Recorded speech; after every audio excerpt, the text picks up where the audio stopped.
We're moved when we hear those sounds because when we hear it, we remember the most beautiful sound that our soul ever heard. What's that? The sound of Alastu bi Rabbikum. We hear the echo of that. We're hearing that sound, and that intoxicates us. That gives us a state in which we're overwhelmed and we're moved to express that. The practice of sama, meaning that intentionally sitting and listening to beautiful sounds with the intention of hearing the Sawt Ilahi, with intention of hearing that voice of Allah, with intention of hearing the dhikr of the cosmos, began with Shams, Qudus Sirru. Someone can experience in the sweetness of sajda. Someone can experience it in, sitting in muraqabah, sitting in contemplation. Someone can experience it in a myriad of ways. And they say that also someone can experience it through listening to music. The takamul of the nafs and its mutu qabla an tamutu. That's what the sama is. We think, even if we say we are Abdullah, we know a lot of the times, unfortunately, we're Abdul Hawa. We're servants of our desires and our states. And we know that if we are so alive in our nafs, in our ego self, then our ruh is not living the life it should live. So we have to have a spiritual rebirth. We have to have a purification. So all of the spiritual path is tahqiq of la ilaha illallah Muhammadun Rasulullah. It's not something we say at the beginning and then now we do mystical things. And so they sit and the Quran is recited, then there's the recitation of the Naat, a poem in praise of the Prophet ﷺ, from the poetry often of Mawlana. Because the symbol of the nay is the symbol of the Insan al-Kamil, and who is the Insan al-Kamil par excellence? The Prophet ﷺ. Then they hit the floor, that's called, this hitting is called Darb Jalali. So the hitting with Jalal, and it's a very Jalal moment because everyone, maybe people, if you watch them, they don't know, all of a sudden they're shocked, So that's the kind of awakening that you have. So you see how this ceremony, it's so many hadith and ayah in practice. And that, when it connects with the meaning, is the most beautiful thing. It's nurun ala nur, right? Because then you can experience something that's both very physical and you have a way of kind of holding it and seeing it, but it's also very, very deep inside. I am always amazed when I think, oh my God, Sadruddin al-Konawi, Mawlana Jalaluddin al-Rumi, Sultan al-Ulama, Bahad al-Balad, all of these people were in the same place at the same time. It's unbelievable.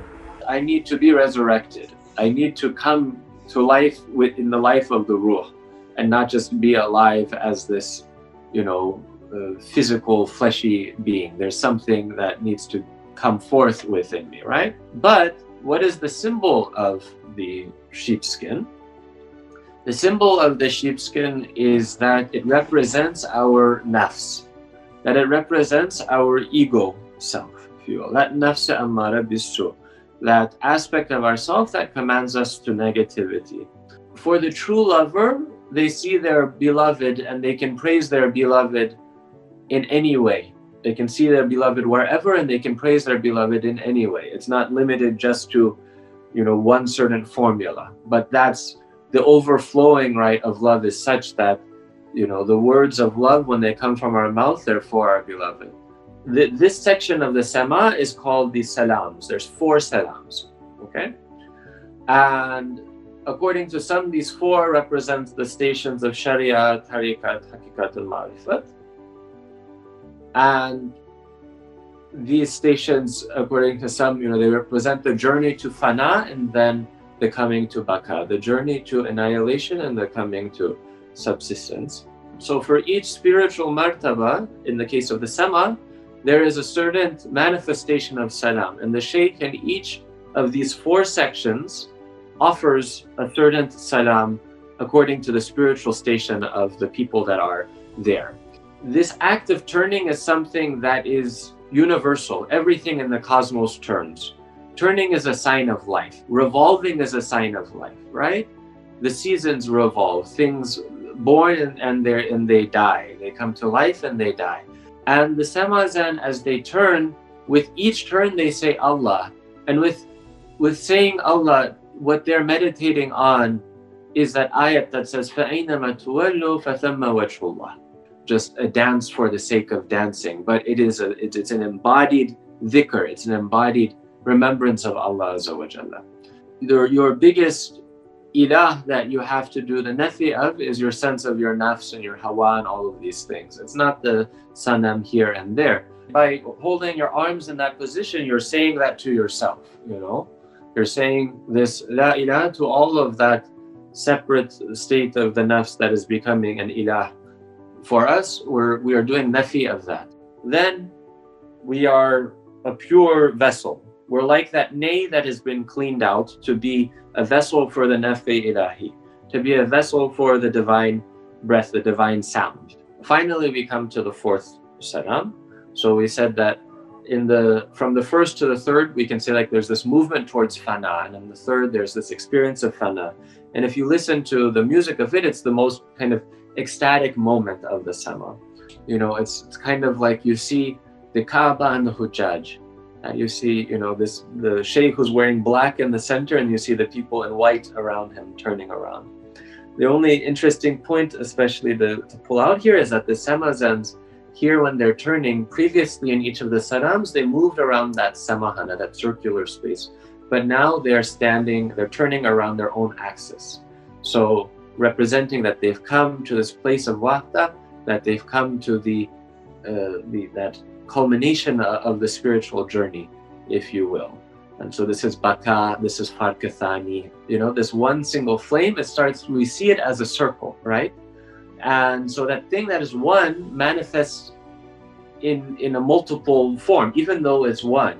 And so all of the manifest existence is like that. That's the example given. It's one reality that's manifesting in this, you know, form, and the circular form, you know, over and over. And Hazrat Maulana had moments of being Jadad as well as having moments of being Jamal. You know, we often disassociate, and we say one is on one side and the other is on another, and they're two separate realms. But that comes from our lack of understanding. People say, for example, instead of calling to my wedding a belly dancer, I'm religious, so I'll call a samazan. This isn't what sama is. Sama is something that's mahram, you know. Sama is very private. It's this very intimate moment that from the love and expansiveness of love, people invite other people to participate in. People will not look for the depth anymore. They'll just see it as a nice dance, you know. And so that's a very big disservice to do to something that has so much depth in our spiritual tradition.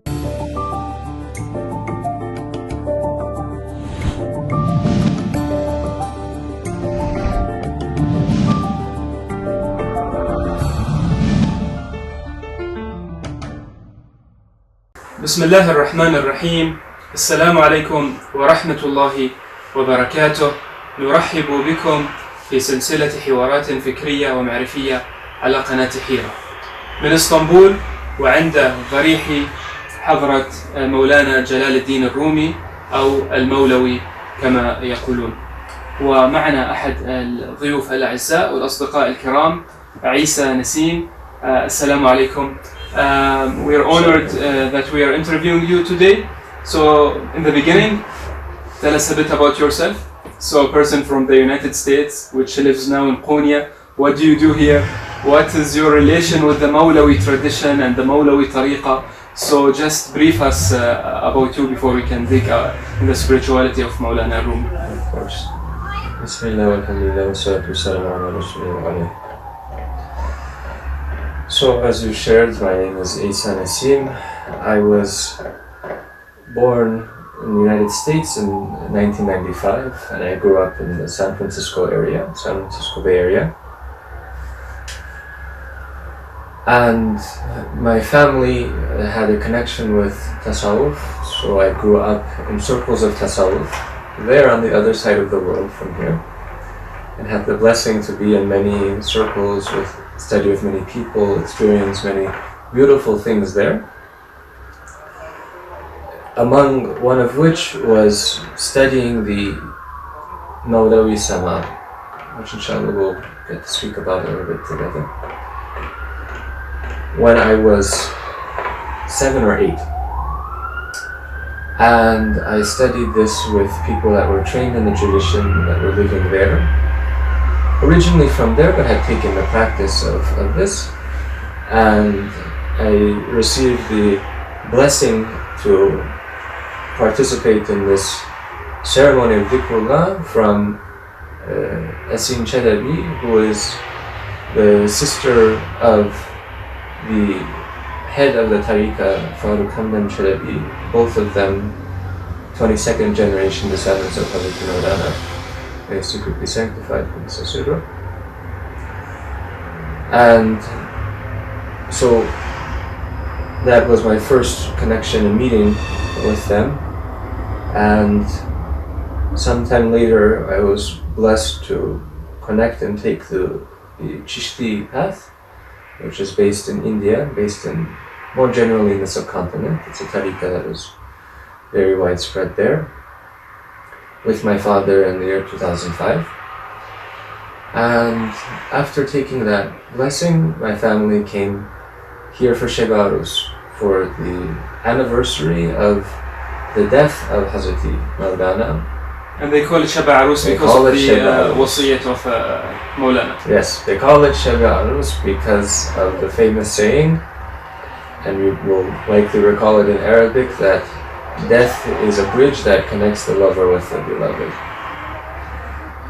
الموت جسر يوصل المحب بمحبوبه. Yes.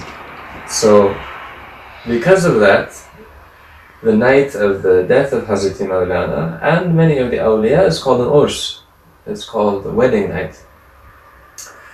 And, or it's the Sheb Arus, the Leyle Arus, the eve of the wedding, because that's their reuniting with the beloved, with Allah Azza wa Jal. And so we came here in 2005 for this sacred event, and by the taqdeer of Allah, my father became very ill and was unable to travel, and Allah said to us, stay in Turkey. And we stayed some time, and we found that this is our home. This is where we're supposed to be. So that was in Istanbul, and then also always keeping a close connection with Konya, and also, alhamdulillah, having a home in Konya as well. So I'll ask you more about, because yesterday I saw you, one of the people performing the Sama'a, and I'll ask you about the city, because the city of Romi and Qunawi and Shams al-Tabrizi, mashallah, many saints are here.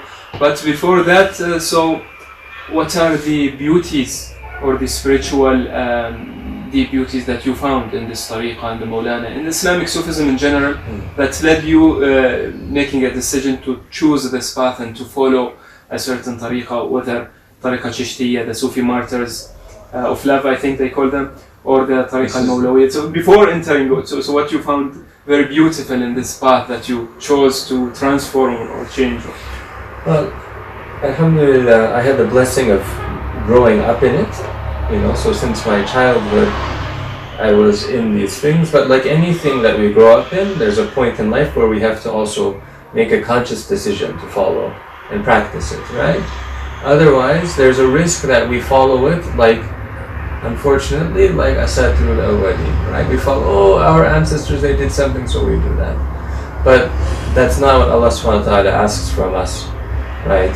When having iman and having a true commitment to the path, So that at some point in my life, thanks to the beauty that I saw growing up, that my father shared with me, that those circles shared with me, I naturally said, I want to continue in this beauty and continue to share this path, and inshallah try to walk on it more consciously. I have no claims to be good at it or to be 100% at it, but bi'awnillah, hopefully by the help of Allah, I am trying to walk on it and practice it to the best of my capabilities. So I'd like to ask you a bit about the city and its saints, a bit of Maulana Rumi, and what's his spiritual station that is still flowing and affecting people. But before that, we'll enter from the door of Sama'a, because yesterday I saw Sama'a, and now Sama'a is a ظاهرة اجتماعية, what we call a social thing, a phenomena that Turkey is known with it. So just like many tourists or socialists or anthropologists will come and see that the Sama'a is a tradition, is a custom, is something that's related to the Turkish culture nowadays.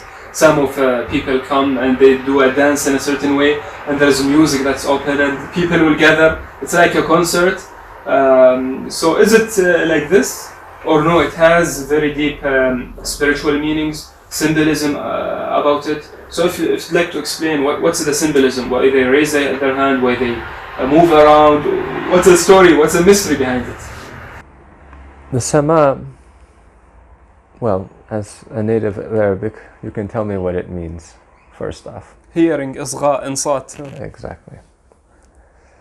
So the modern use of the term Sama'a, as people know it to mean the physical movement, is something that developed based on that original meaning. So in Tasawwuf, since the earliest time, meaning you find this in the early books of Tasawwuf, in Risala Kushayri and Kashf al-Mahjub, things like that, they talk about how we can experience Allah subhanahu wa ta'ala in this world.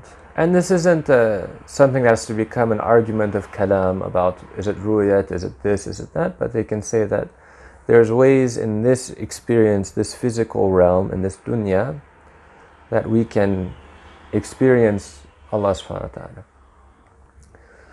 And of course there's a whole, the path of that experience is a lot of what the tariq is, and that's another avenue to take to talk about this, but we're going to keep it connected to Sama'a. And so, understanding this possibility, they say that this experience can be it can be held in different ways. So, someone can experience in the sweetness of sajda. Someone can experience it in, sitting in muraqabah, sitting in contemplation. Someone can experience it in a myriad of ways. And they say that also someone can experience it through listening to music. Now, some people think listening to music is a pastime to make you forget. But the people of Tasawwuf, especially those that practice this, they say it's the opposite, it's to remember.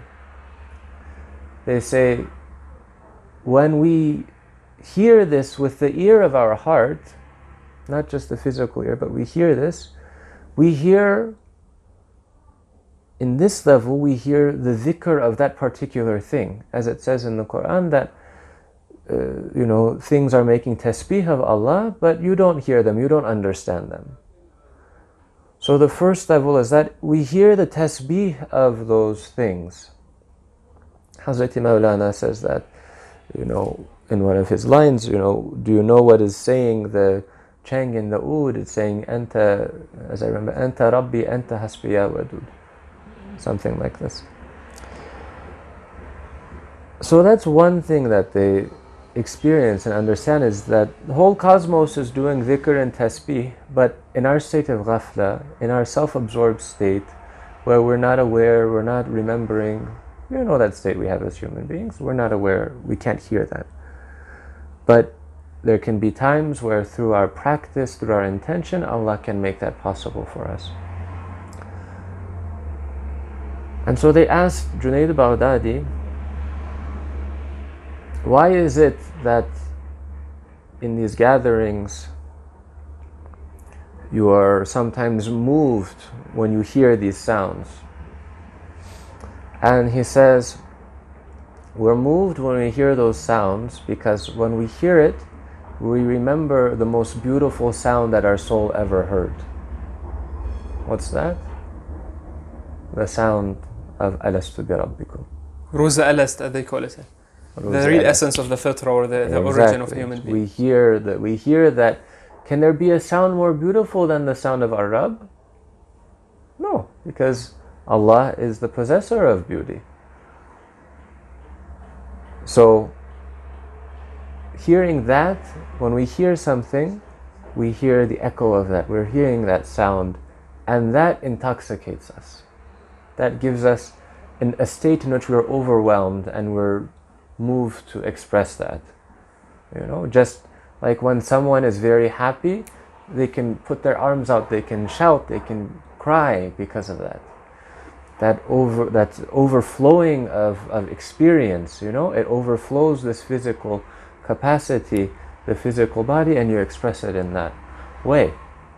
And so, especially in a state of sadness or in a state of happiness, and special in manifestations or spiritual states, of course. A person expresses what happens with in his emotions with bodily or physical. Yes, and we know the importance effects. of that. You know, doesn't the Prophet ﷺ talk about the importance of crying when you hear the Quran? If you can't cry, then you know, you do tabaka. You try. You know, you want to cry. So that's an important thing, that emotional state. You know, unfortunately, we often forget the importance of that. And so this is the kind of beginning of Sama. So Hazrati Mawlana, in this tradition, his beginning of Sama was with the instruction of Shamsu Tabriz. So Mawlana Jalaluddin Rumi, he took tariqah from his father first, his instructor in all realms, and also after him from his successor, Burhanuddin Muhaqqiq Tirmidhi. He took from these two individuals the spiritual path. And he was already a Kamil teacher, he was already a sheikh, he was already a murabbi, he was in the madrasa, he was so many things, you know. He was really a teacher in all forms, but Allah brought to him a human being who could function like a mirror for him and who he could function like a mirror for, and that human being was Shamsi Tabriz.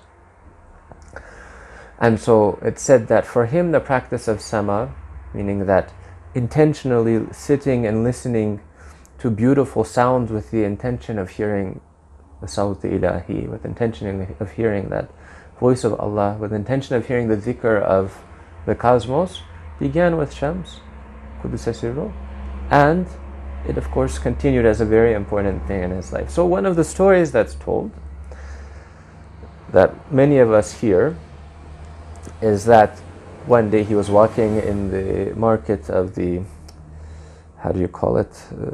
The copper workers, I think. The bazaar, Yes. And he heard the hammer hitting, and what he heard was Allah, Allah, Allah, Allah. And hearing that moved him to begin to express that state through turning. Unintentionally. Yes.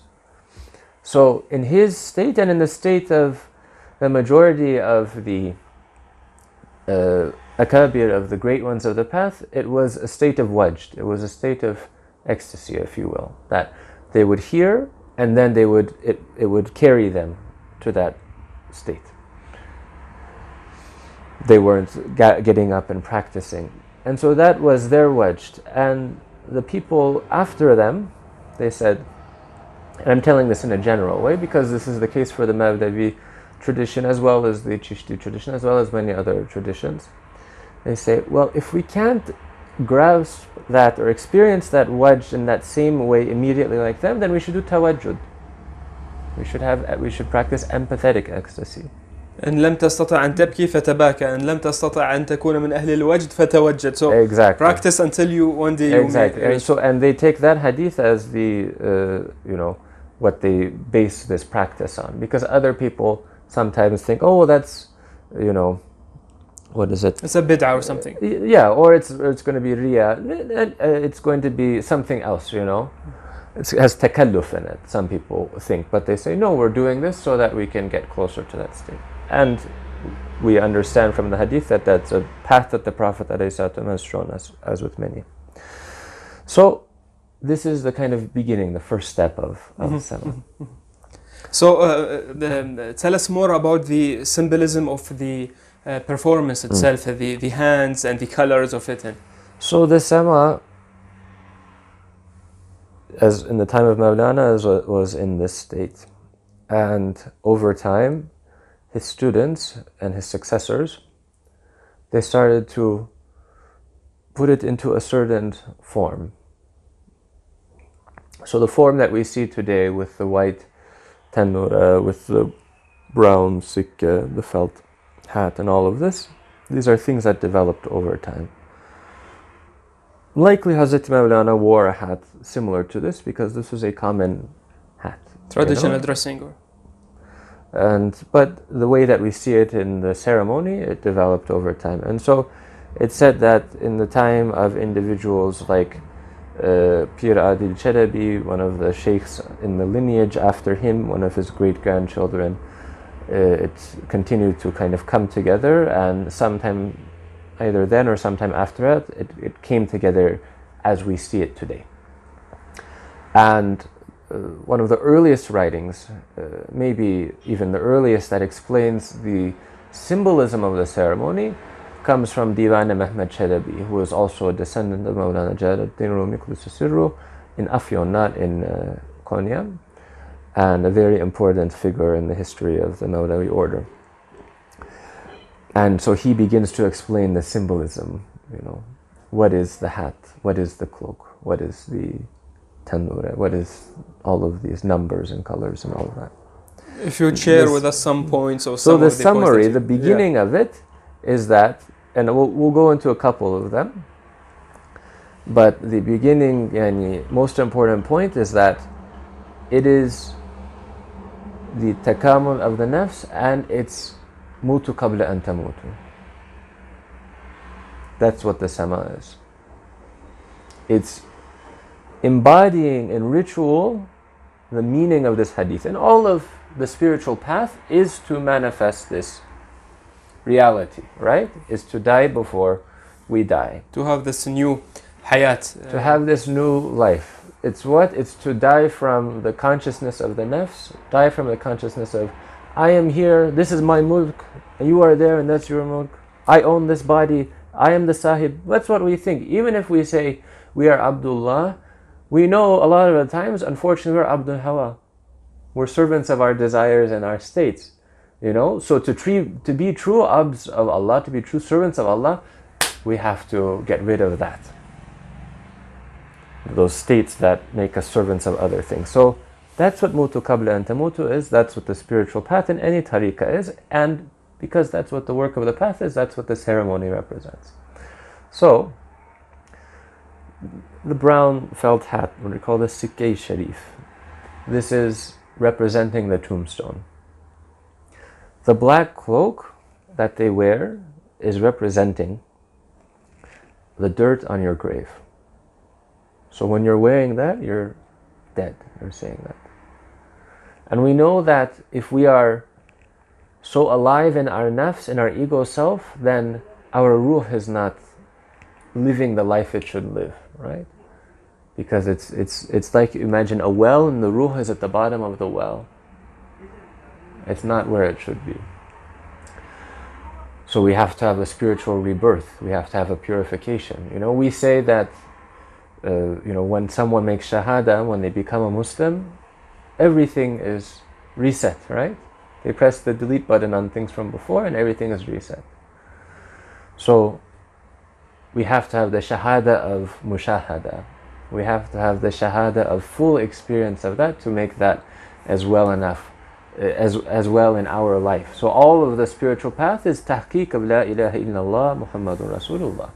It's not something we say at the beginning and then now we do mystical things. The whole tariqah is that. The whole thing is that. Okay, back to the sama. So sikke, tombstone. Khurka is the dirt. The tanura is the shroud. It's your kafan. And the spiritual space, what's called the samahana, the place of sama, it represents, in the kind of how it's laid out, it represents that sayr. So the right side is one qaus, the left side is another qaus, and between that is the hatta istiwa. So قوس الصعود and قوس النزول, you mean? And so we know that where we are, we're at the bottom of that, right? And our job is to ascend that, right? And so the tajreed of the spiritual path, the leaving the limitations, the going through the levels, transforming of our nafs from a nafs that is only nafs ammara, I want this, I don't care if Allah likes it or not, I'm going to do this, only my amr is what's important, leaving that state and ascending, right? So you have this circle, that's the sacred space that represents, and that's the space into which they enter. And so they come into the spiritual space, what's called the samahana, and they take their places and they sit, as the ritual we see it today. In the past, of course, there was more time, and it begins with salah, and then after that reading of Mathnawi, and then the sama.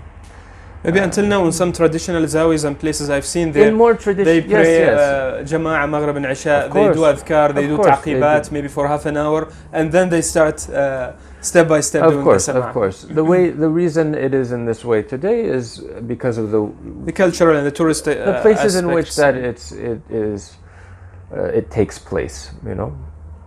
But of course, the traditional practice is to do it in that way. And so they enter and they sit, and this practice to begin with Quran.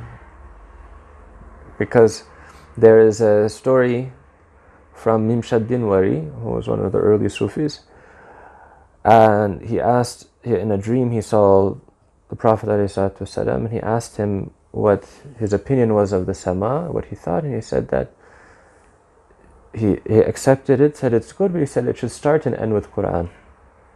So the sama begins and ends with Quran. And this is the practice among most turuk. If they have a majlis of sama, they begin with Quran and end with Quran from that time. And so they sit, and the Quran is recited, then there's the recitation of the Naat, a poem in praise of the Prophet ﷺ, from the poetry often of Mawlana. And after that, there is the taqsim, a solo by the ney. And this represents, we're talking mutu qabla an tamutu, death before death, right? So there's some of that dying and resurrection that has to happen. It represents the sur of Israfil. Nafkh al-sur. That's what the symbol of the ney at the beginning is. حضرة عيسى also has a saying ليس منا من لم يلد من لم يولد مرتين, or لا يذوق أحد حلاوة الإيمان إن لم يولد مرتين. This is a very common saying among Ahl Tasawwuf. It's found in the Gospels as a saying of Hazrat Isa, but very important. So then the taking out the shirts, it's getting rid of the ego and leaving the desires aside. So that's where that begins there. Okay. But it begins, so the taqsim of the ney happens, and then there is, so it's like استجيبوا لله وللرسول إذا دعاكم لما يحييكم. So listen to the Quran and become alive again. And because the symbol of the ney is the symbol of the insan al-kamil, and who is the insan al-kamil par excellence? The Prophet ﷺ. And so they say in the commentaries of the Mathnawi that one of the meanings of the ney is the insan al-kamil, because that is manifesting the letters of the God. Yeah. And even if you go and read, they give deep interpretation based on abjad that connects ney with yasin, and it goes on. That yasin being one of the names of the Prophet ﷺ, right? So that's the beginning of the resurrection, of the spiritual resurrection that should take place. And then they hit the floor. That's called, this hitting is called darb jalali. So the hitting with jalal, and it's a very jalal moment, because everyone, maybe people, if you watch them, they don't know, all of a sudden they're shocked, you know. So that's the kind of awakening that you have to have to يعني arise. تحطيم صنم النفس, it needs a bit لحظة جلالية. So you have that lahza, and with that they arise and they begin to do a dawr. They begin to walk around, and they're still wearing the cloaks. Very slow, very step by step, and this happens 3 times. And the beautiful thing is that when they come to the station of the Shaykh,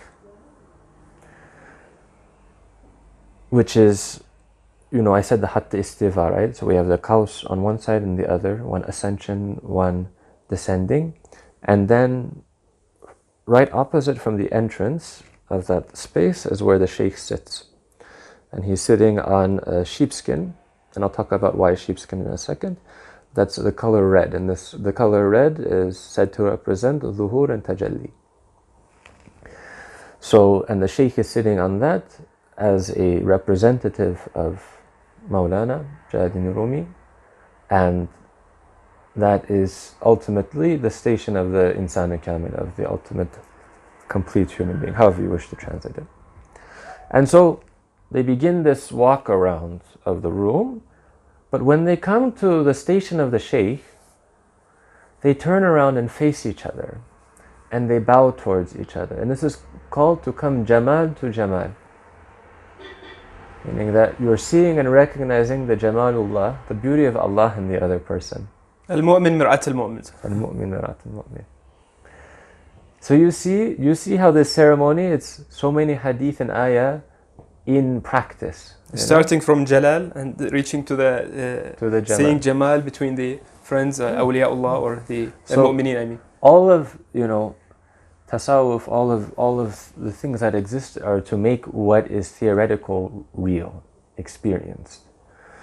So that's why I'm saying so many things that are just words we would just leave on a page. Oh, there's this hadith, there's this ayat. We see that they're trying to make a way for us to experience and understand this is a real, true thing. This is not some theoretical thing you read in a book. So and leave. the Darwish is actually, when performing and practicing this Sama'a performance, they are feeling and witnessing all these nice values and emotions, and it depends on every person. He tries to feel it more and more whenever he do it again and again, and he lives these meanings, you mean, and he ascends by like repeating the salah and psalm, so you feel the real meaning of salah as you ascend in your tariq towards God. Absolutely, because it's a form of dhikr, it's a form of remembering Allah. Our job is to be in the salah that's da'im, right?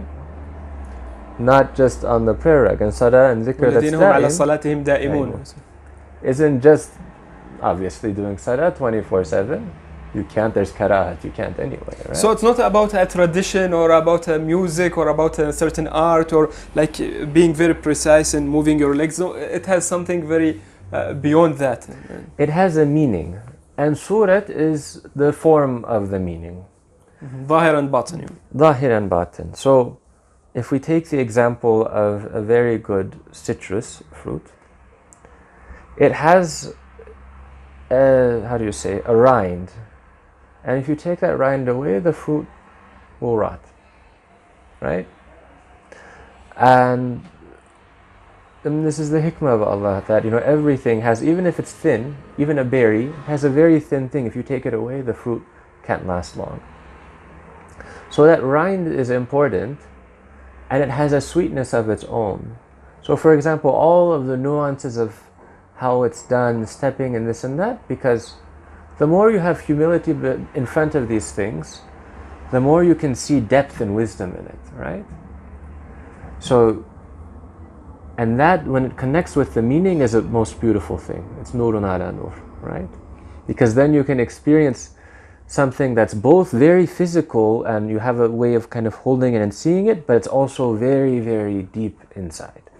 Because insan also jasad and the ruh, zahar and the batin, exactly. So he needs virtual and he needs spiritual. And this is, why is the Mathnawi called the Mathnawi?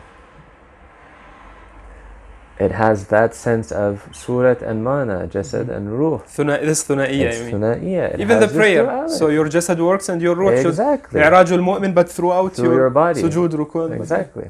And your sajda, this point in which you're so low, you're most humble, is your highest point, your point of qurbiyat, when you're in the ground. Because we're in a body and we're in a physical place. So Allah gives us a way that encompasses all of our aspects. Allah subhanahu wa ta'ala doesn't just say, the only way to get to me is to, go on a mountain and do meditation and do nothing else and don't eat and don't drink. That's the only way you can get to Allah. Allah doesn't say that, because there's the system that Allah has placed in the world is not like that, We can get to Allah through many paths, as the saying says. الطرق إلى الله بعدد أنفاس الخلائق. So, Brother Isa, let us delve more in the symbolism of it. What is this, and what is the going around or the dance itself? So, what's the symbolism of this? So, So we were talking about the three going around, kind of Jamal, sharing the beauty of Allah. And there are some that say this 3 times is that it represents the stations of Ilmul Yaqeen, Ayn al-Yaqeen, and Haqq al-Yaqeen. These levels of certainty. Or the levels of wujud, علم الدنيا, علم البرزخ, علم القيامة, maybe also? Possibly. There's ways that it's this connected to the things of Qiyamah as well.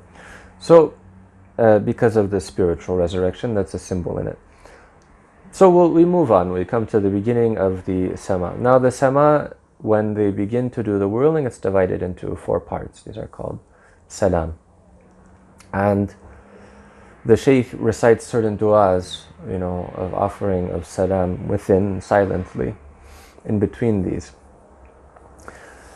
And so the dervishes, they take permission from the Shaykh. Well, first, the one who is directing the dervish is called the Samazan Basha. He takes the first permission. He's the one who directs and, kind of keeps a sense of the space and where the people are going, the ones who are doing the whirling. And then they begin one by one coming, taking permission, and they cross over that. And when they cross from this world to the next world, they begin to turn. Meaning when they cross from this side to the other side, over that imaginary line that we call Hatt Istiwa. The point of the spiritual opening, so for example. And then step by step, the person opens. And so they begin to, they open their arms. And this is a very, of course, back long ago, there were different forms. In the time, very early Sufis, they had different things. But in the Mabdawi Tariq, they developed this one particular way of opening their arms. Okay, Brother Isa, so what about the city, the holy city of Konya? This is the shrine of Jalal الدين الرومي and the mosque of Shams al-Tabrizi's teachers meters away. And then we have Sheikh Sadr al-Din al-Qunawi. So it's a city of barakah, full of saints here. Like it's a religious, traditional city. Alhamdulillah, Allah has, really blessed these lands with so many awliya, with so many friends. There's here these saints in Ankara. There's Hajj Bayram Veli in Hajj Bektash Veli in Istanbul. So many that we can't even count. Of course, beginning with the Sahab Abu ibn Ansari. So much barakah you can find. Konya, of course, has a very interesting aspect. It was the seat of rule in the Seljuk period, and it was a place that gathered so many of these great people. So I am always amazed when I think, oh my God, Sadr al-Din al-Qunawi, Mawlana Jalal al-Din al-Rumi, Sultan al-Ulama, Bahad al-Balad, all of these people were in the same place at the same time. It's unbelievable. I can, we feel that barakah now. I can only imagine what, it must have been like when they were walking around in this For example, area. Attar al-Nishaburi, when Maulana met him when he was young, and then Ala riwayat. Ala riwayat. But even ala riwayat in meaning, it's very true, because the souls met even if they didn't meet. Hazrat Maulana in his teachings very much carry that lineage of Hakim Sanai and Fariduddin Attar. Along with the teachings from his father and all of. And he shows many this humbleness sources. in that verse when he says, the Attar عبر مدن العشق السبعة وأنا لازلت في منعطف أول الزقاق. So it's a continuous of that. Yeah, absolutely.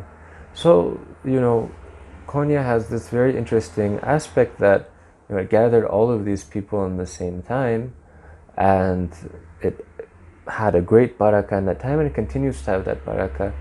Bismillahir Rahmanir Rahim. So we are continuing our interesting conversation with the brother Isa Nasim.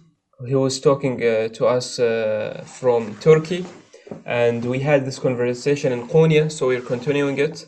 We had it near the shrine and museum of Maulana Jalal al-Din al-Rumi, and our topic was about Sema, and specifically the Sema that is related to Rumi and the Mawlawi tradition.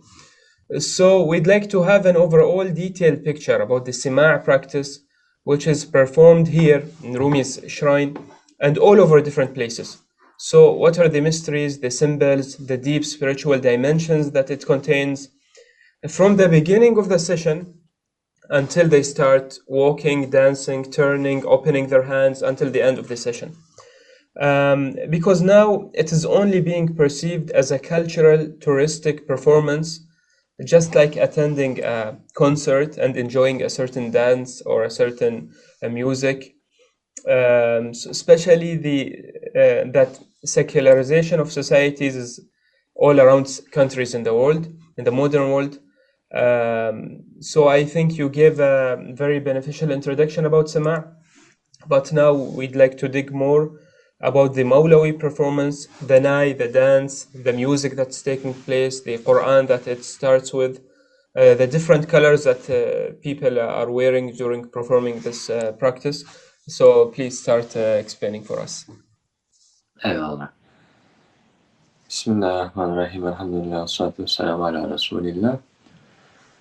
So, as we spoke last time, we talked about how Sama is this act of listening to sound, but being aware of the source of beautiful sound as being the voice of our Rabb from Qaru Bala, from the what they call Bezmi Alest, right? That place where Allah Azza wa Jalla said to the souls, "Am I not your Lord?" And the souls replied, "Yes, indeed you are, Bala."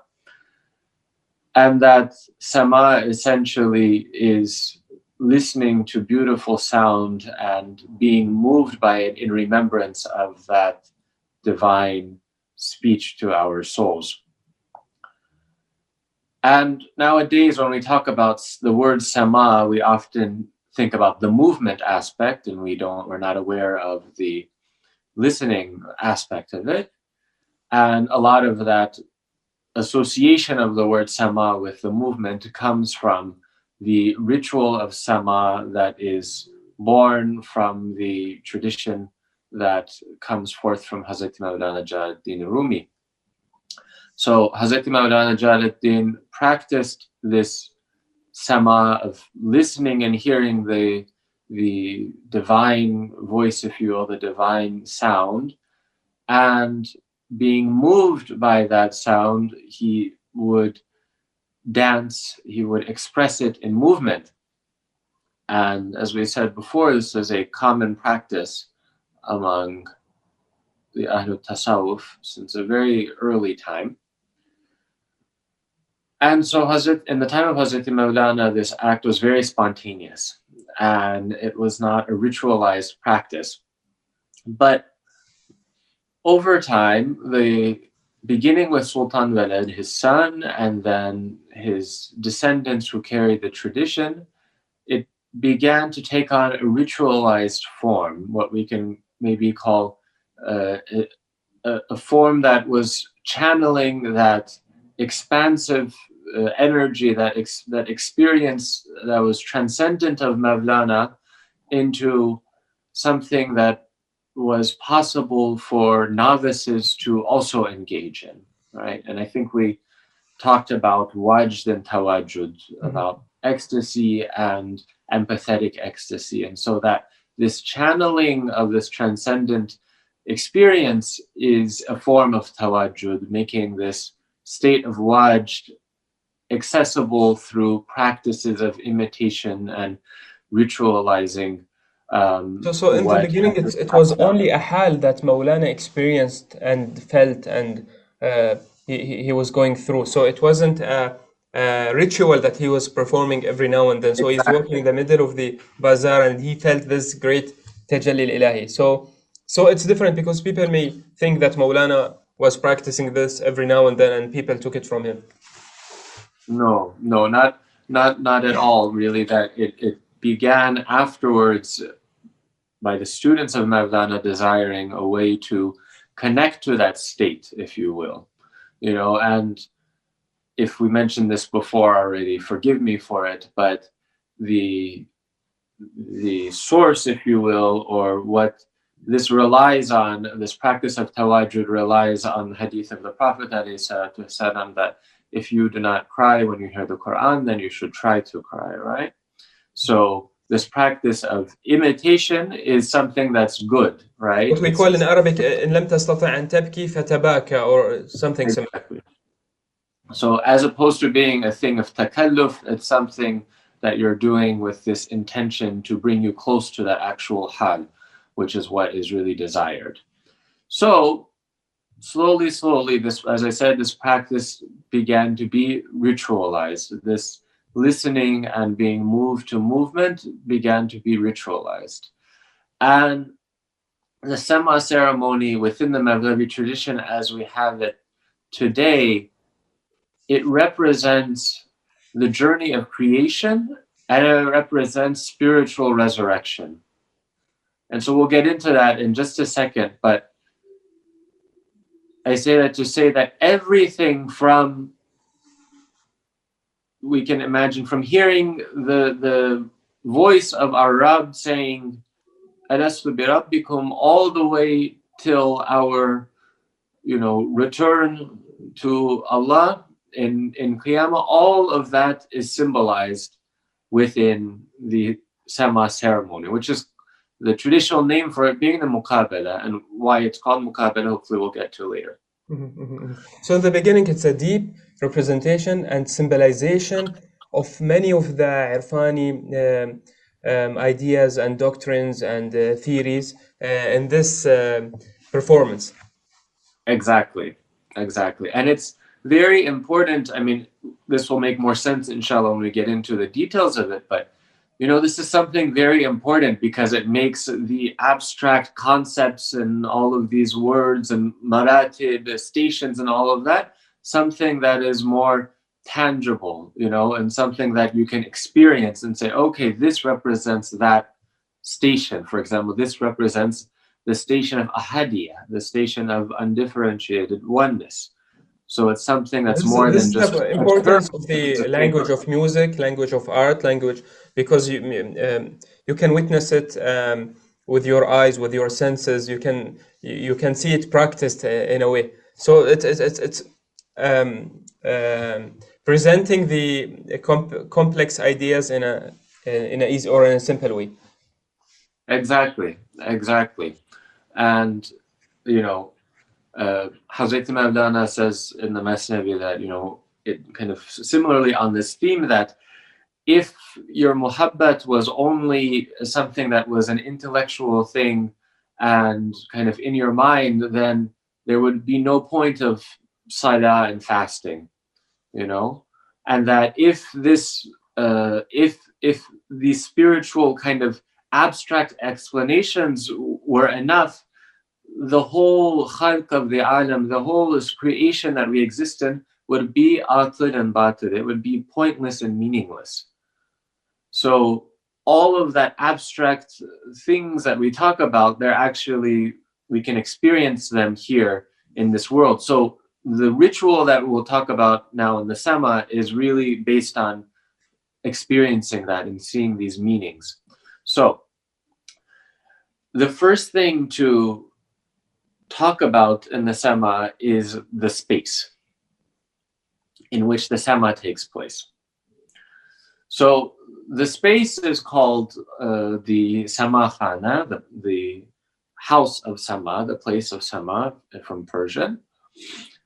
And this Sema Khana is a circular space.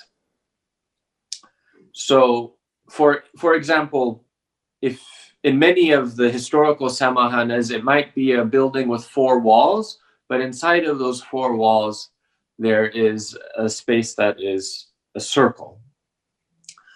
And that is the ritual area, if you will. And this space, this circle, is divided into 2. One side of it is called the alami shuhud, and the other is the alami ghaib. So one side is the visible world, and the other side is the invisible hidden world. عالم الشهادة وعالم الغيب، or عالم الدنيا وعالم الآخرة، or الظاهر والباطن. Zahir and batin, exactly. So this, these two sides of the coin, if you will. And so that circle is divided into these two spaces.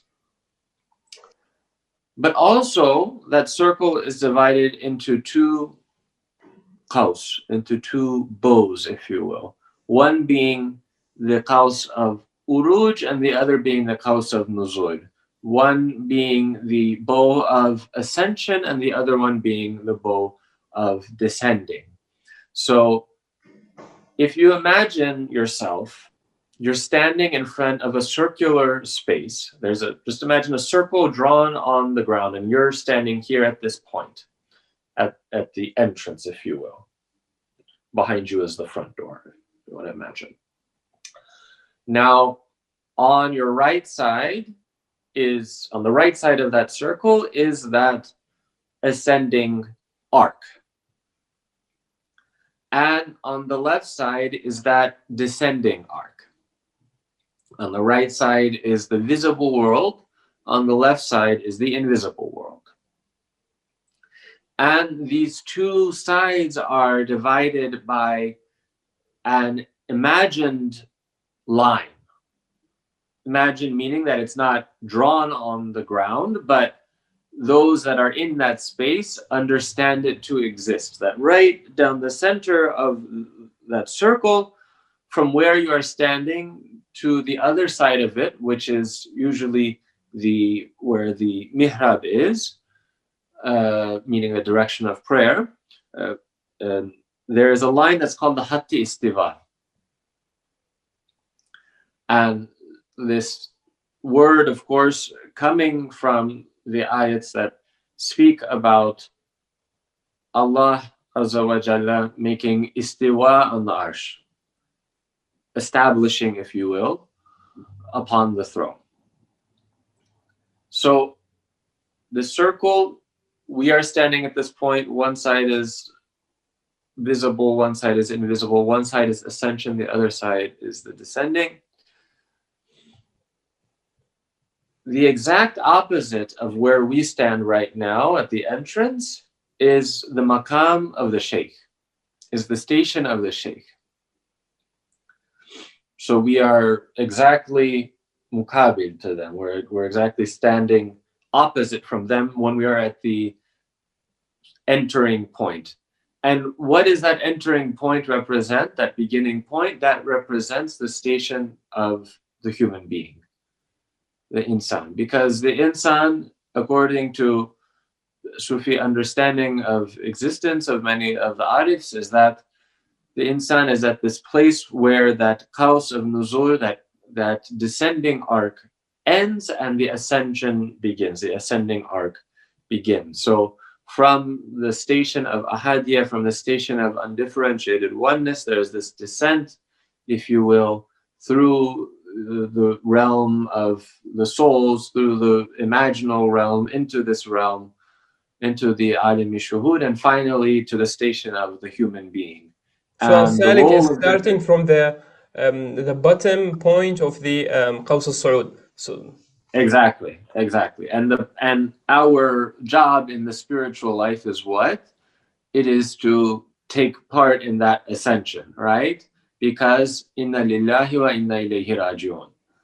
So we're here at this point, and now our spiritual path is to go back up that side of the arc and go to that place of oneness. And there's of course a lot more that can be said about what all of that means, but that's just important to begin to see what the space represents, because then everything else gains meaning according to how we understand what the space is, right?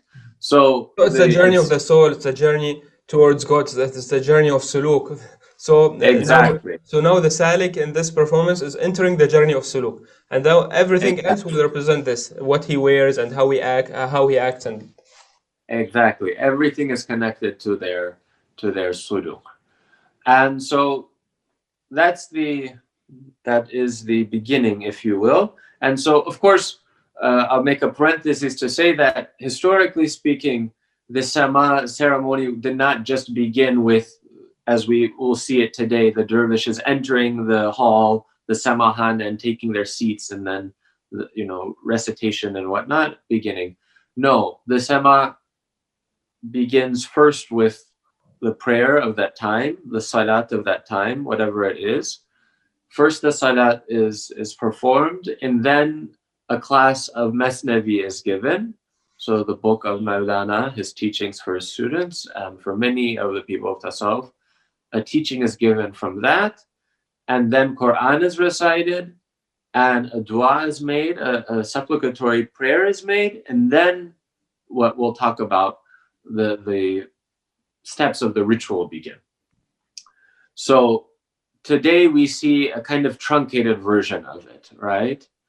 And often that can be because of where it's taking place, because if you're doing this ceremony on a stage in a theater or somewhere, you can't exactly offer your salat in that way, right? But it's still considered to be an integral part of the ceremony in its traditional sense. Salat, Masnavi, and recitation of the Quran and the dua, and then the beginning of the Sama. Okay, so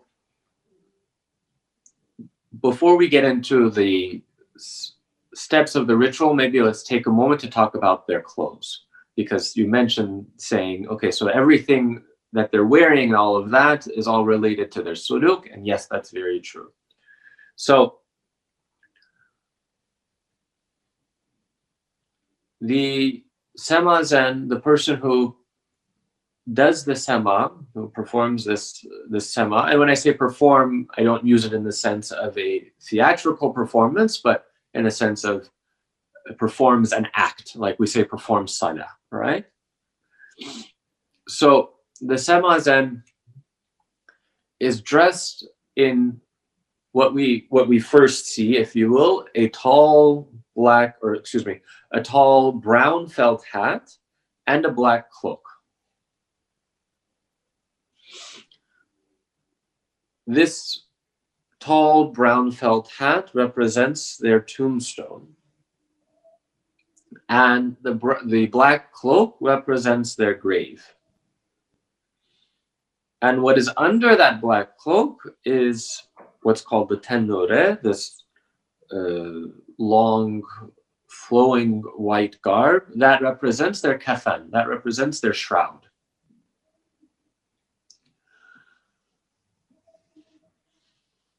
So the samazan, the person who is going to engage in the ceremony, is there showing that they are dead, right? But they are dead and they need to be resurrected.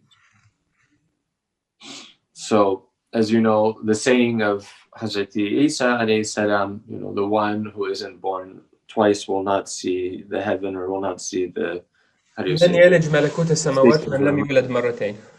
Exactly. So that is what is being symbolized there, that here, okay, we are alive in this world in a jismani way, in a physical way, but in a ruhani way, are we alive or not? Or in a spiritual way, are we alive or not? You know, and so the person who is engaging on the suluk, on the spiritual path in a conscious way says, no, I'm not. I need to be resurrected. I need to come to life in the life of the ruh, and not just be alive as this, you know, physical, fleshy being. There's something that needs to come forth within me, right? So that is what they're representing in that state. And so they enter the samahana, and they're led by the head of the samazans, the samazan bashir, who later on will direct, if you will, the choreography and the space. And they enter, and as it is done today, then the sheikh enters and takes his place at that point that is directly opposite from the entrance. That point that is the station of ahadiyya, the station of oneness. And he enters and he offers a salam, a greeting, and he sits and everyone sits down as well. Now they sit on something which oftentimes intrigues people, they sit on a sheepskin. And it's said that this sitting on the sheepskin is actually maybe a prophetic practice, that it comes from Sayyidina Ibrahim and his son from that time of going to the sacrifice and the ram being brought, and them sacrificing the ram instead. And so that since then it was a practice for them to sit on that ram skin or that sheepskin, and the sitting on a sheepskin comes from that time as a prophetic practice.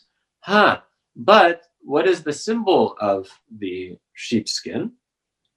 The symbol of the sheepskin is that it represents our nafs, that it represents our ego self, if you will, that nafs ammara bisu, that aspect of ourself that commands us to negativity, that commands us to a state of ghafla, to a state of spiritual sleep. And so the salik, the person that wants to walk on the spiritual path, the first thing that they have to do is be able to put their nafs in its place and say no to their nafs when they need to say no, right? So sitting on the sheepskin represents sitting and putting it in its place and sitting on that aspect of yourself that you have sacrificed. It says in Surah Baqarah, to kill your nafs. And what is this killing of the nafs? Yes, and what is this killing of the nafs? The Ishari tafsir, the tafsir of the people of the path, they say it means this. It means to put your nafs in service of Allah Azza wa Jalla, and put your nafs in its place within you as an abd, so that you are not a servant of your nafs. So it's along with other sayings of the Prophet, "Mutu qabla an tamutu," or the ayat al-Qur'aniyya which says, "Istajibu lillahi wa rasul idha da'akum lima yuhyikum." It's all about the real life, getting rid of the ana and starting the other life. And this second ayah that you mentioned, especially, we can see it connected with one of the next steps of the ceremony we'll get to in a second. So the sheepskin has these kind of meanings of the nafs and sitting on the nafs, that you've given your nafs in qurban, in what? In the love of Allah. That your love of Allah, it overcomes the love of your nafs and all of your hawa and all of these desires and all of this stuff. And so the dervishes are sitting on white sheepskins that is associated with their path and their station, but the sheikh is seated on a red sheepskin. And red is said to be the color of tajalli, the color of manifestation. And a little parenthesis, among Sufis within the Ottoman culture, so Sufis in Anatolia, Sufis in the Balkans, and other places, there's a lot of color symbolism, and there's a lot of use of sheepskins kind of to denote certain stations. So a black sheepskin is sat on by someone who's in this khidmah, in this service in the tekka, in the zawiya, in the gathering place, the Sufi gathering place, and the sheikh sits on this color, etc., etc. And so red is very common among the Sufi orders as a station, as the color of the sheepskin for the sheikh, because it represents tajalli, manifestation, the divine manifestation. That's the meaning, representation of the color. But as well, among the Mevlevis, it has this other extra meaning that Hazrat Maulana, his reuniting with the beloved, meaning his passing from the alami fana to the alami baka, from this passing realm into the eternal realm, took place around the time of the setting of the sun, at which time the sun is what color? It's red. So for Mevlevis, it carries this extra meaning of being connected to wusla, to reunion with the beloved, right? So the sheikh is seated on a sheepskin of this color, and after they take their place and they've seated, then a naat begins. And what is a naat? It is a poem in praise of the Prophet ﷺ. And we know that, you know, one of the keys, one of the essential keys of prayer for us is invoking salat on the Prophet ﷺ, sending him peace and blessings. And it's narrated from Hazrat Ali ﷺ that, you know, every prayer, if it is not accompanied by a salat, it's veiled, meaning it doesn't ascend.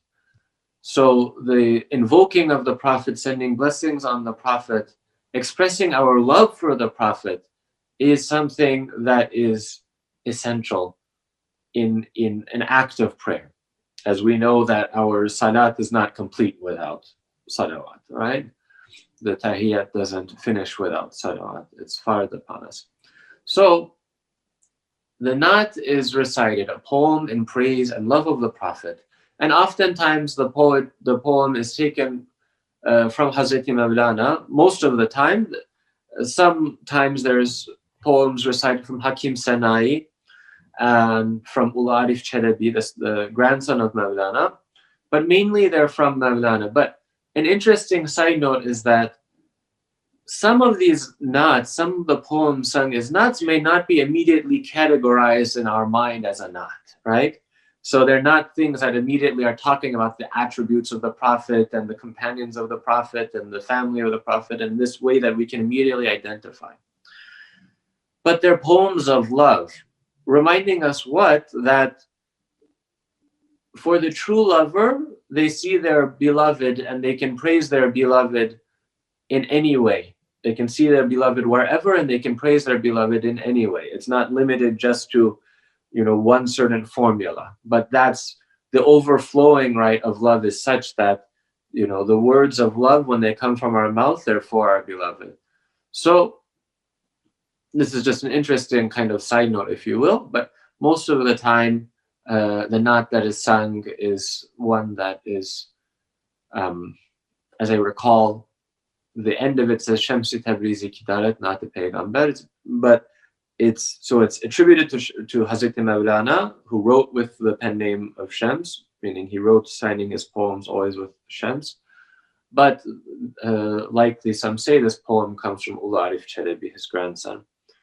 And so this is the first beginning of the Sema, right? After in the fuller how do you say, ritual where there's the Quran and Dua, then we have the naat. And then Brother Isa, if you would please now just explain a bit faster. Let us just go a bit faster because we have many things to cover. It's about the walk and then the turning and then the hands and then the reading of the Quran. So it's going very good, but I think maybe we can talk a bit faster.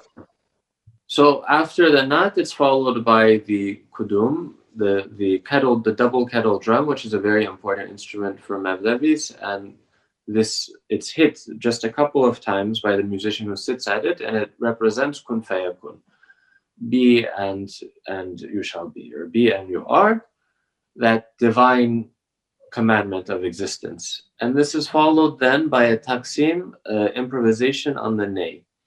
And this has two meanings.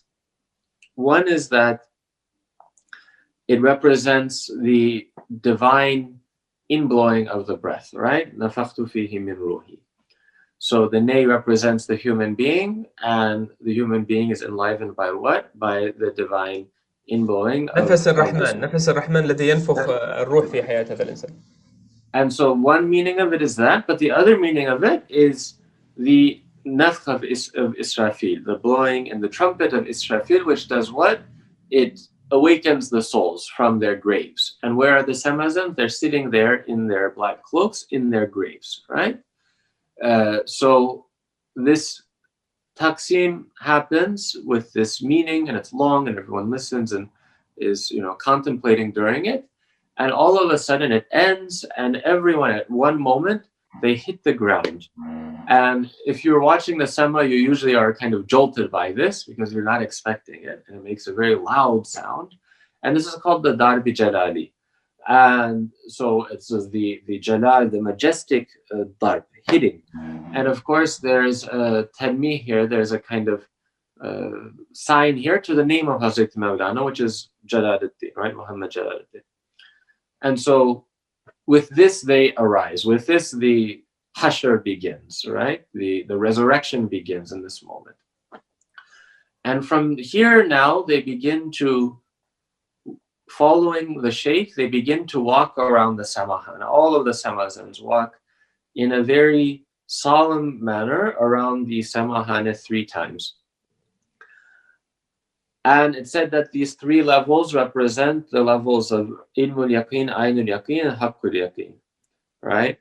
Of a certain knowledge of knowledge. Okay, so just let me summarize it now. So by starting the ناي, I'll say it in Arabic. So الأرواح الميتة تستيقظ من قبورها المظلمة أو من قبور عالم الدنيا والمادة، تستيقظ بسماع صوت الناي الذي هو يرمز للإنسان الكامل، وصوت الإنسان الكامل الذي هو النبي الذي يبث هذه الموعظة على هذه القلوب فيوقظها.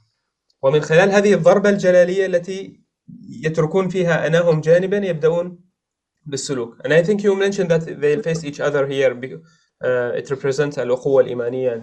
So maybe so they walk around following the Shaykh, which is important because it's reminding us what? That our path is in the footsteps of the Prophet ﷺ. So no one is walking any other direction but following in the footsteps of the Shaykh, who is following who? The Prophet ﷺ. And so they go around 3 times, and at 2 places in particular they bow. Now, the one that you're mentioning is that at the maqam of the Shaykh, at that red sheepskin, at that point of Ahadiyah, they face each other. So, for example, you walked and you stepped across, and there you turn around and you're facing the person behind you. And these 2 people, they bow to each other like this. And this is called coming Jamal to Jamal, or it's called beholding the Jamal. Beholding what? The divine beauty in the other person.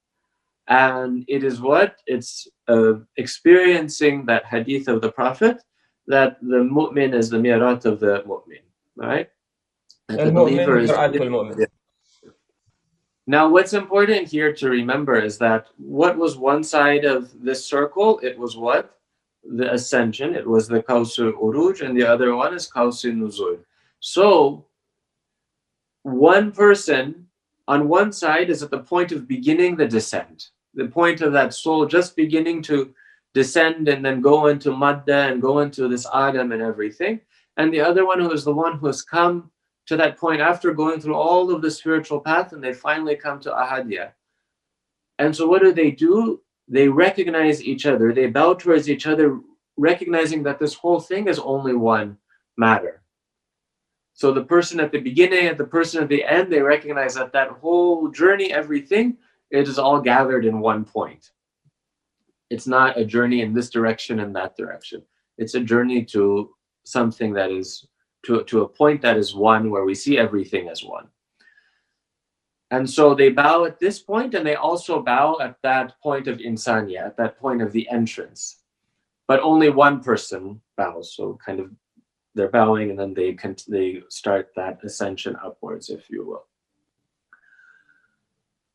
So this happens 3 times, and finally the Shaykh comes to the sheepskin after the 3rd time, and the dervishes take their place, and what has been playing during that period, an instrumental piece, comes to an end, and the lyrics, if you will, the composed poetry of the Sama begins to be sung at this point. And this section of the Sama is called the Salams. There's 4 Salams, okay?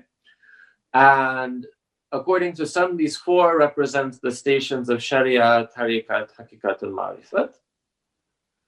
And these stations, according to some, they represent the journey to Fana and then the coming to Baka, the journey to annihilation and the coming to subsistence. But they're called Salam, it's said, for a reason. One, each section is called the Salam because the Shaykh offers a salam silently. And Ankarawi, who was one of the great teachers of the Mevlevi path, he points out that Sheikh Sadruddin Konavi in his Sharh al-Asma al-Husna, he says that for each level, each martaba, there is a had of this name salam. So for each spiritual martaba, in the case of the Sama, there is a certain manifestation of salam. And the Shaykh in each of these 4 sections offers a certain salam according to the spiritual station of the people that are there. And so the Sama here begins. What does it begin? This whirling that we see.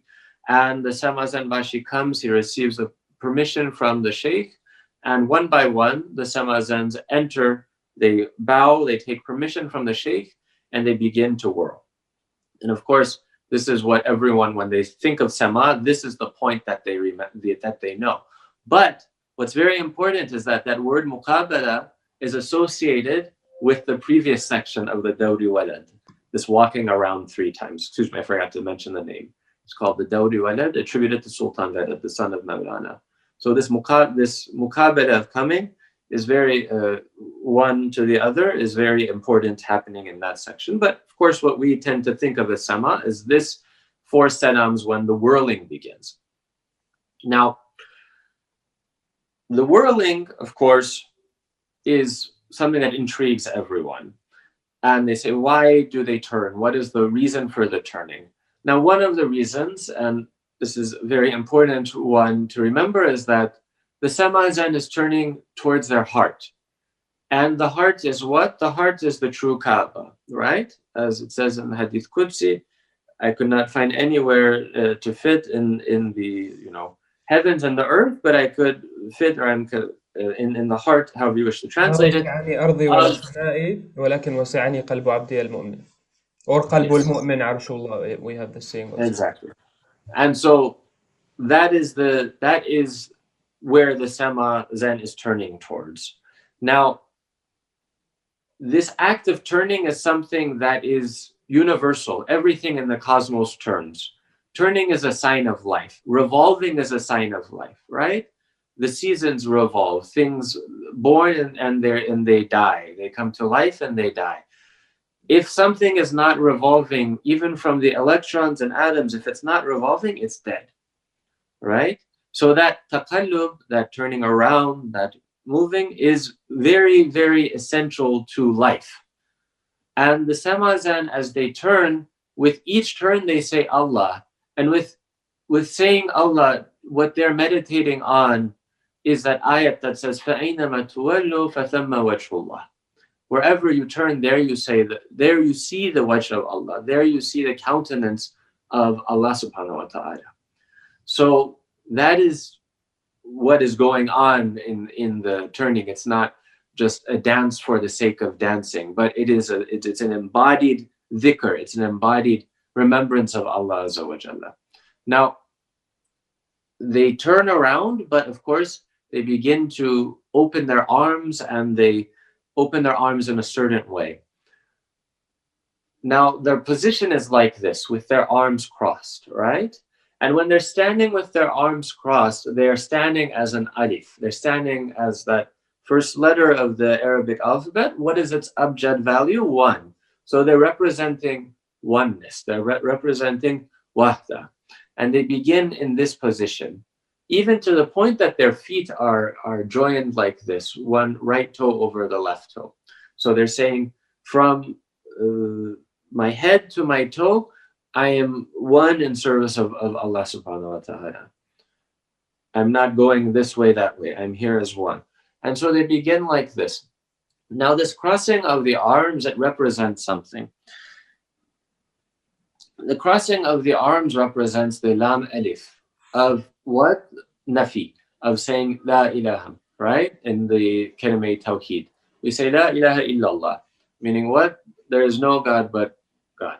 But what do the people say of tasawwuf? What do the urafa say? They say that your biggest ilah that you have to do the nafi of is your sense of your nafs and your hawa and all of these things. It's not the sanam here and there. biggest. صنم نفسك أم الأصنام. Exactly. So that is, by holding your arms in that position, you're saying that to yourself, you know. You're saying this la ilaha to all of that separate state of the nafs that is becoming an ilah. For us, we are doing nafi of that, right? And then the arms open up, you know, like a beautiful flower, if you will. I don't know if you can see. And the right hand is like this, and the left hand is like that. And in this position, there is another thing that is seen, and that's illah. So you have lam alif here, and you have the alif standing with your torso in the middle. So the second part of the kalima tawheed of isbat, you're saying illallah. So first you're saying la ilaha, now you're saying illallah.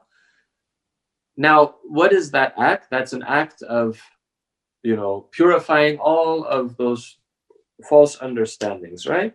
So you're making your heart pure. توحيد ونفي الإضافات، نفي الأغيار. And so what you're doing, you're purifying your heart. You're cleaning out the Kaaba of the heart, so that it's a place that Allah, that can be madhar to that saying of the Hadith Qudsi, right? Because in one narration it says the mu'min who's taqi and naqi, right? Or, you know, along the lines of it, the mu'min who is clean and pure, you know. So the being a mu'min that's worthy of that, we have to do this act of cleaning our heart. And so now that, inshallah, the heart is clean and there's nothing in it of other than Allah, then we are a pure vessel. We're like that nay that has been cleaned out to be a vessel for the nafi ilahi, to be a vessel for the divine breath, the divine sound, right? And so it's said that when our arms are open like that, we receive faith, we receive barakah, we receive blessing from our right hand. And the right hand is faced upwards like this. And this barakah, this faith flows through there into our heart. And from our heart, through our left hand, down into the world. Okay? So we are acting as a conduit, if you will, or a vessel for that faith. And that is the station of the insan, right? In tasawwuf, when they say, you know, the insan is the one who carries the sifat of Allah, who has takhalluq bi akhlaqillah, and acts according to that and manifests that. So this is what the samazan is representing in this state. And this is, the four levels go like this, the four stations, each stopping in between, each of them with the shaykh stepping out from his sheepskin and offering the salam within, yani silently. And then the samazans go and they continue, they receive the permission again and go to sama, begin the whirling once they've stepped over from the alimi shuhud to alimi ghaib. When they stepped over into this side, across the hatti istiva, across that line that is from the sheikh's point to the point of insani at the opposite end, that's where their sama begins. Now, another just little side note to say is that when they're not turning, the samazans are always touching each other shoulder to shoulder. And they're bowing when they bow to receive the salam of the sheikh, they're bowing all as one. So there is importance of jama'at, there is importance of unity, of being in community, right? It's not a thing that you do in your corner and I do in my corner. It's something that we do together in this path. And now, finally, we come to the fourth salam. So we said that from the first to the third, we can say like there's this movement towards fana, and in the third, there's this experience of fana. And if you listen to the music of it, it's the most kind of ecstatic moment of the sama. And at the fourth salam, in the last part of the turning, then all of the samazans, they turn, they take their place, and then the sheikh also begins to turn. But the sheikh turns in a very solemn manner, holding their khurka, holding their cloak. And this is said to represent them tearing open their shirt, as it was a practice among, you know, the people of Sama of old, that they would open up their shirt, you know, to represent their opening their heart, if you will. And so the sheikh opens and does the sema in this way to the center point of the samahan. And this is one important, geographical point in the samahan, and we didn't talk about. That's the point of qutbiyya, the point of the qutub, the point of the spiritual pole, right at the center of that circle, right?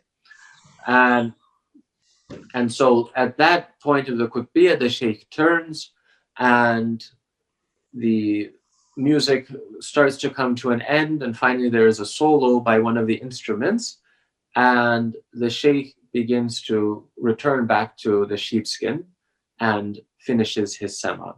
Now, before I say the last points of the sema, one of the mashayikh I heard said that, it's kind of like you see the Kaaba and the Hujjaj. And you see, the sheikh who's wearing black in the center, and you see the people in white around him turning around. The only interesting point, especially to pull out here, is that the samazans here, when they're turning, previously in each of the salams, they moved around that samahana, that circular space. But now they're turning around their own axis. So representing that they've come to this place of wahda, that they've come to that culmination of the spiritual journey, if you will. And so this is baka, this is farkathani, this is however you want to talk about it. This is that point after that annihilation, but coming back to the station of service. And so Jalaluddin Baqir Chedabi, the late head of the Mevlevi order, said that this fourth salam is returning to khidmah, it's returning to servanthood, it's returning to that understanding of being an abd, being a servant of Allah Azza wa Jalla. And so finally, the sheikh has come back to his maqam, and the music ends and the recitation of Quran begins. So there was a recitation at the beginning before the naat, and then now there's a recitation here at the end.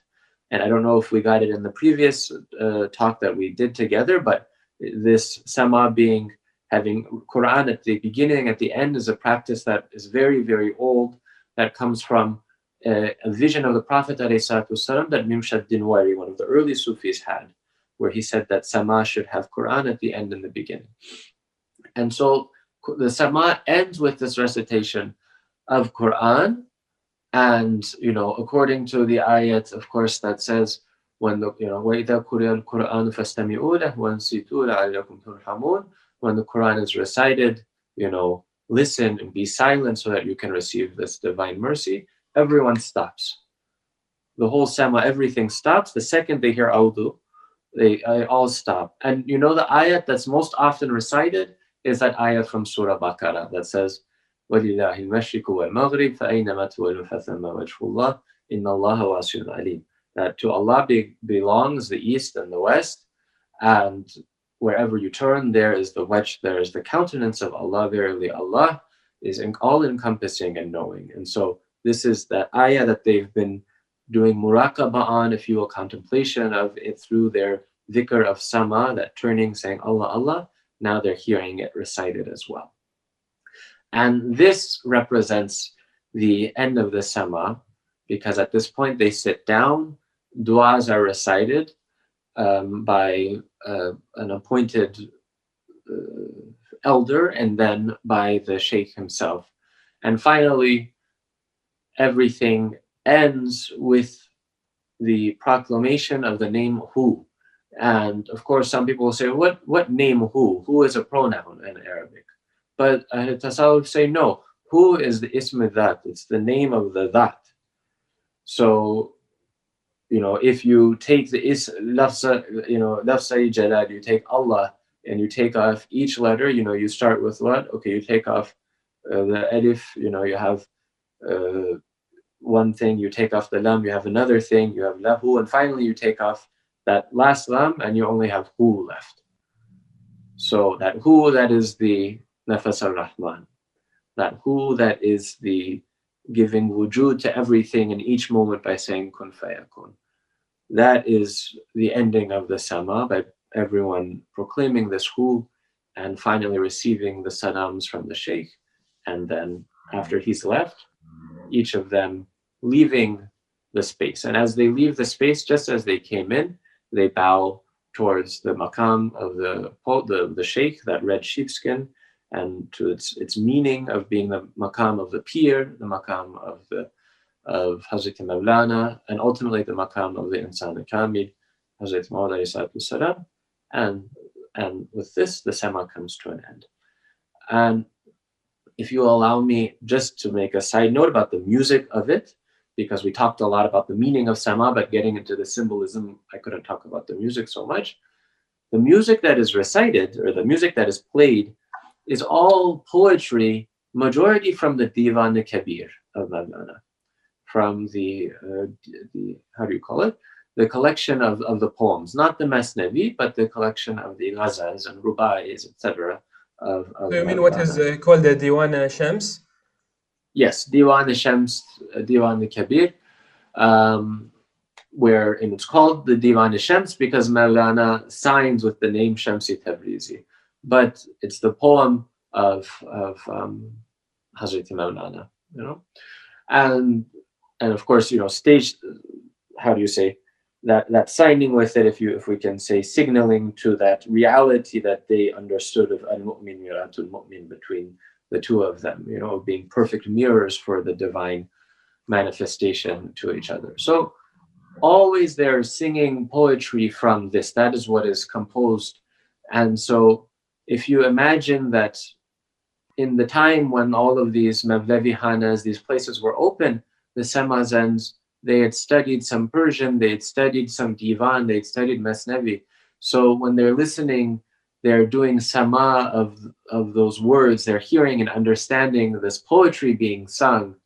And that, of course, has a big tasir, it has a big effect, spiritual effect on their state, because that's where that sama is taking place on the audible level, if you will, you know, of hearing those divinely inspired words, those overflowing words of ashq-i ilahi, of love of Allah, and, you know, getting a taste, if you will, of that spiritual wine in the cup of their hearts. Mm-hmm. So that's another very important aspect of the Sama. Interesting about and the picture which is behind you is Vishnu, and you can see it in many places here in Konya. Vishnu إني چون شكايات میکند از جدائیها حکایت میکند. It's the first verse of the Mathnawi of Rumi, and also the ayah that you mentioned, وإذا قرأ القرآن فاستمعوا له وأنصتوا. So al-insat or al-isgha is an equivalent for Vishnu in Persian. So it's all about receiving the tajalliyat al-ilahiyya by hearing, but not by this ear, but by the ear of the heart. Yes, and it's important to be khamush. It's, you know, some people say that one of the names that Mawlana signed with was khamush, the one who's silent in his poetry. So to be able to hear, you have to be silent. You have to be receptive. You have to open to listening, right? Otherwise, if we chatter, then there's no way that we can hear. So we have to open ourselves to receive what is being given, inshallah. And it's also, I wanted to ask you about the turning and other symbolisms of it. You mentioned that the person is turning, الإنسان يدور بأعضائه وجوارحه كأنما يطوف حول قلبه, which is a pure or a clean heart. So what other symbolisms of turning? Well, another symbolism is the symbolism that, you know, as we kind of talked in this whole Seyr, Uruj, and Nuzul, that all of existence is one reality. It's one hakika. Why is that existence seem multiple to us? Because in each moment it has a different manifestation, right? كل يوم هو في شأن. And so in each moment, there's this new tajalli, and there's no takrar in tajalli, right? There's no repetition in tajalli. It's always new and never the same. So that one thing is manifesting such that we see multiplicity, we see kathrat, we see all of this alam, right? And so the misal of this is that if you take, and as I recall, this comes from the Gulshani Raz, from Shamustari's book, that he gives this example for existence, that if you take a fire torch, you know, it's a single flame, but if you start to turn it around, which I guess was a thing in the carnivals of the day, you know, it becomes a circle, right? And people do this still when they're doing fire playing and whatnot. You know, this one single flame, we see it as a circle, right?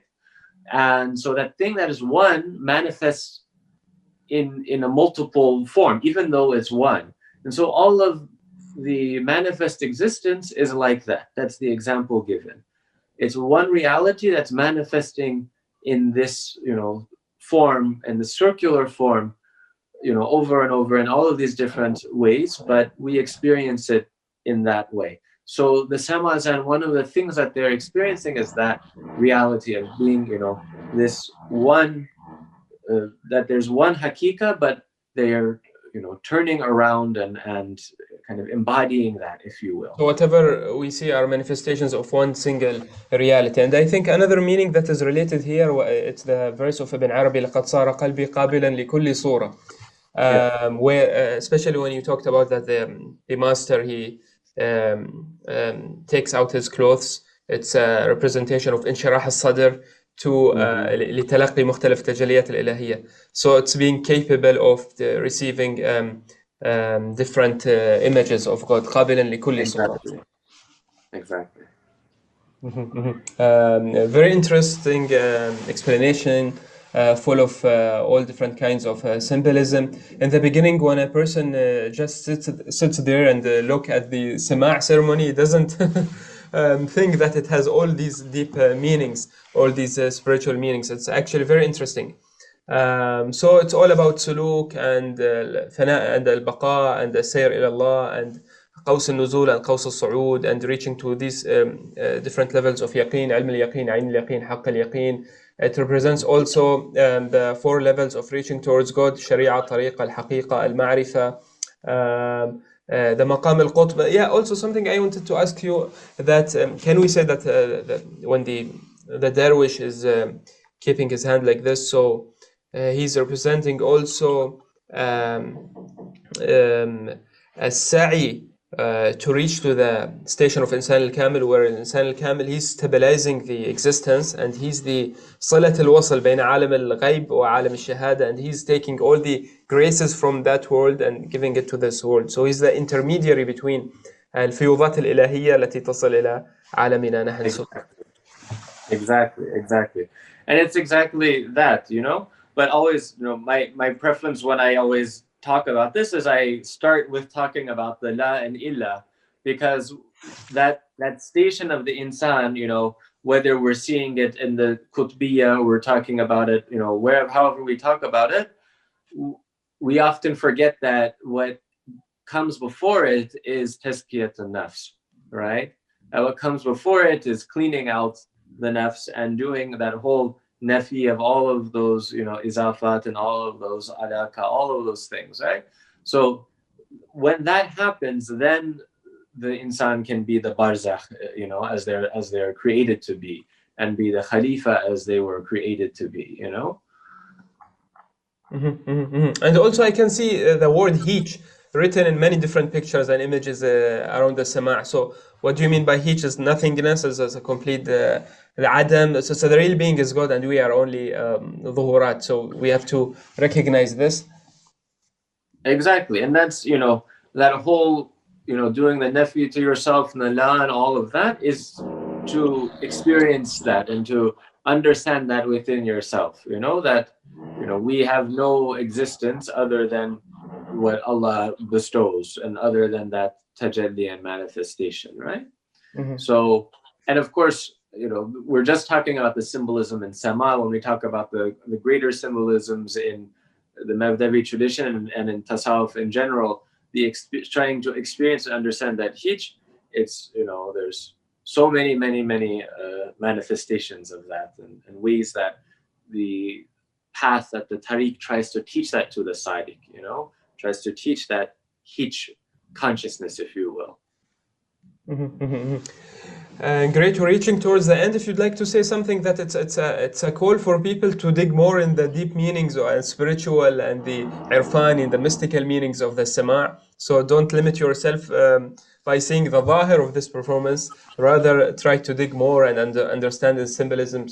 And I think that the people, the dervishes who are doing it, they are called to know more and more, or to feel or to experience more and more these realities while performing these acts, just like we pray every day, so that hopefully one day we reach to very high levels of understanding the salah. So it's the same here, like these dervishes are called here to understand more and more of the acts which they are doing. Yeah, and as the saying goes in English, practice makes perfect.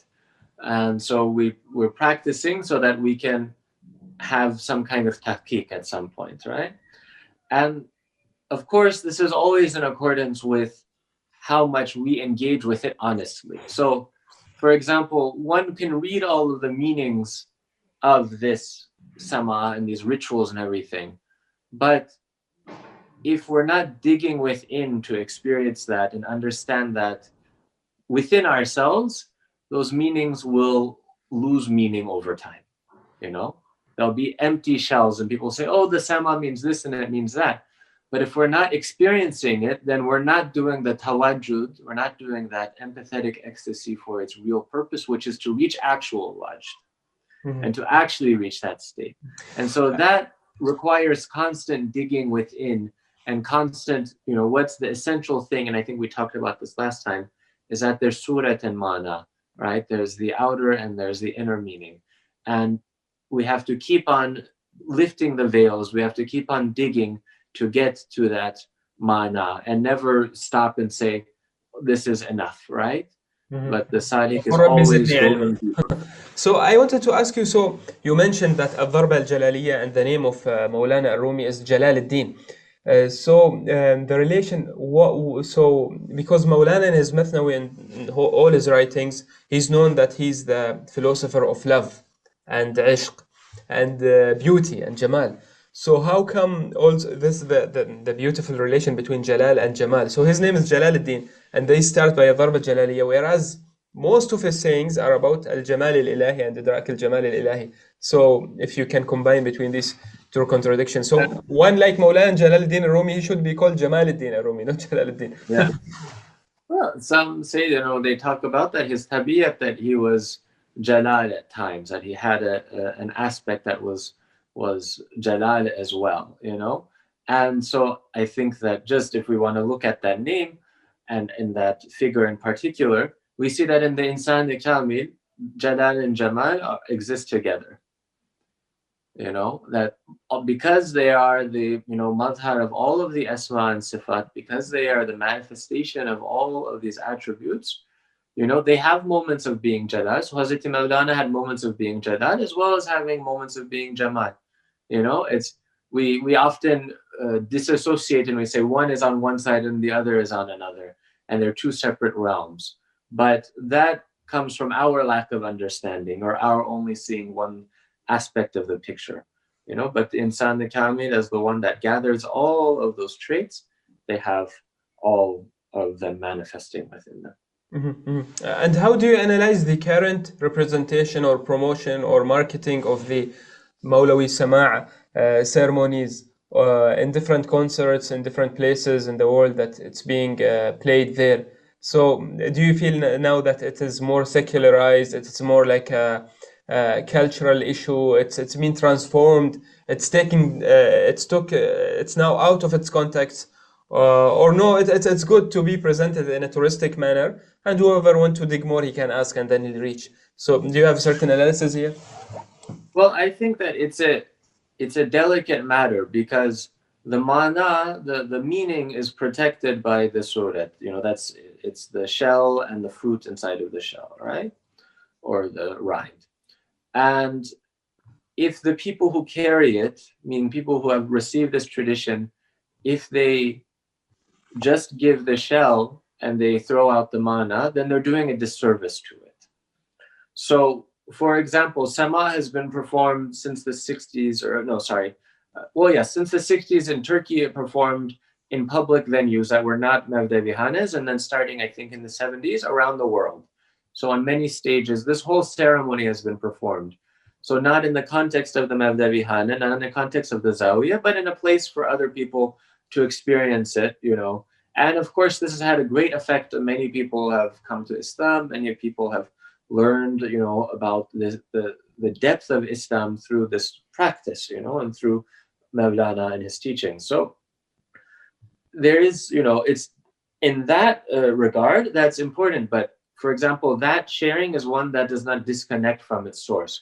But when it becomes a thing of, you know, well, we'll just do it however, in whatever way, and we'll do it in a concert and in a wedding and in a this and in a that, then that becomes a disservice, because then it becomes a dance. And people say, for example, instead of calling to my wedding a belly dancer, I'm religious, so I'll call a semazan. This isn't what sama is. Sama is something that's mahram, you know. Sama is very private. It's this very intimate moment that from the love and expansiveness of love, people invite other people to participate in, you know. So people went and watched it in the tekkes and the Mawlavi Hanas of old. But it's not something to, you know, do as a performance and say, oh, I got money from here to do it, or, you know, I do it like this and I do it like that. Because So then it's a sacred performance, it's a ibadi performance. Exactly. And can we take any ibadat and make it into something like that? No. You know, we know that the barakah of it will go. We know that the meaning of it will go. And the depth, you know, people will not look for the depth anymore. They'll just see it as a nice dance. Mm-hmm. You know, and so that's a very big disservice to do to something that has so much depth in our spiritual tradition. And maybe also we can say that the practice of the Sama'a nowadays, it's a beautiful representation of the school and tradition of Maulana Jalal الدين الرومي and Arfani and Sufi Islam, whereas it attracts many people to the Islamic tradition through it. So it's a very wide school of love which can gather many different people of all different kinds of religions and sectors and cultures to come and know about the beauty of the Islamic mysticism. Indeed.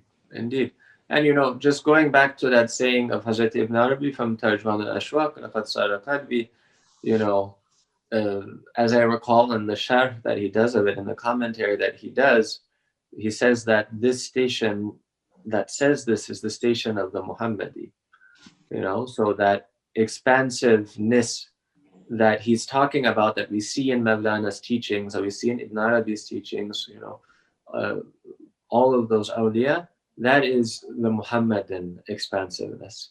That is the rahmah of the Prophet ﷺ, that's to all of the cosmos, rahmatan lil alamin, which he calls us each to be, right? In hadith, he says, we have to be merciful to all of mahlukat, to all of creation.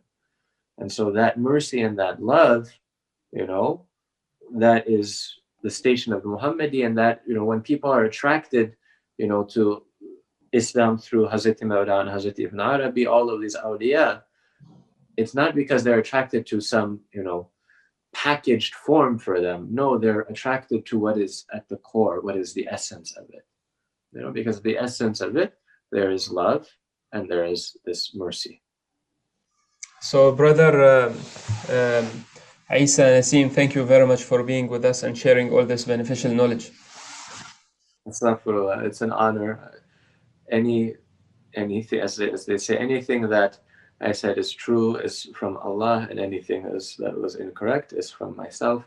So I ask forgiveness for any of that, and inshallah, if I could have, through this sharing, be of any benefit and service, I give all of the praise and thanks to Allah subhanahu wa ta'ala.